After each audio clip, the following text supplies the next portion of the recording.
ये है कि देखो एक इकोनॉमी का स्ट्रक्चर किस चीज से बनता है? तीन चीजों से बनता है। एग्रीकल्चर, इंडस्ट्री, सर्विस, तीन सेक्टर से इकोनॉमी का स्ट्रक्चर बनता है। अब उस इकोनॉमी में, जीडीपी में, उस कंट्री के अंदर जो भी प्रोडक्शन हो रहा है यानी जीडीपी हो रहा है, उसमें कौन सा फैक्टर डोमिनेट कर रहा है? एक ट्रेंड होगा, कोई एक ट्रेंड होगा। तो पुराने जमाने का ट्रेंड था एग्रीकल्चर सेक्टर ज्यादा डोमिनेट करता था। उसके बाद थोड़ा बहुत इंडस्ट्रियल, थोड़ा बहुत सर्विस। तो पहले के टाइम पर यही था, सभी देशों में ऐसे ही था।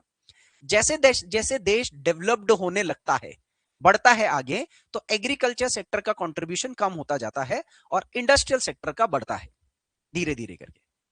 तो यूरोपियन कंट्रीज में हमने देखा था ना, 17वीं 18वीं 19वीं शताब्दी में इंडस्ट्रियल रेवोल्यूशन आया, तो वहां पर लोग खेती को छोड़ करके इंडस्ट्रीज की तरफ ज्यादा गए। और उसके बाद जब कंट्री और ज्यादा डेवलप्ड होने की तरफ जाता है, और ज्यादा मॉडर्नाइज होने की तरफ जाता है, तो उसके बाद उनको क्या चाहिए? सुविधाएं चाहिए, यानी सर्विसेज। तो फिर थर्ड स्टेज ऑफ ग्रोथ वो है सर्विस सेक्टर, जीडीपी में फिर ज्यादा कंट्रीब्यूट करने लग जाता है। ये हमें पिछले कुछ सालों का, सेंचुरीज का एक ट्रेंड बताया गया है कंट्री के जीडीपी ग्रोथ और इकोनॉमिक ग्रोथ को लेकर के।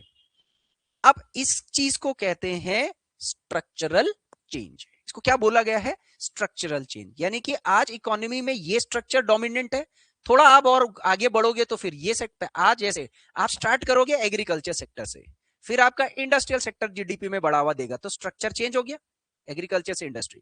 फिर और ऊपर जाओगे तो आपका स्ट्रक्चर क्या हो जाएगा? फिर चेंज हो जाएगा। फिर आप क्या करोगे? सर्विस से, सॉरी, फिर आप किस में आ जाओगे? सर्विस सेक्टर में आ जाओगे। और ये इंडिया में भी हुआ है, वो कह रहा है। आजादी से पहले हमारा 50% से ज्यादा क्या था? जीडीपी एग्रीकल्चर का। ठीक है। और आज कौन सा सेक्टर कंट्रीब्यूट कर रहा है ज्यादा? Service sector. भाई प्रॉब्लम है इंडिया के उसमें कि हमारा ये जो एग्रीकल्चर से सर्विस तक का जो जर्नी रहा है, उसमें जो इंडस्ट्रियल डेवलपमेंट का कंट्रीब्यूशन का जर्नी है, वो बहुत ज्यादा नहीं रहा है।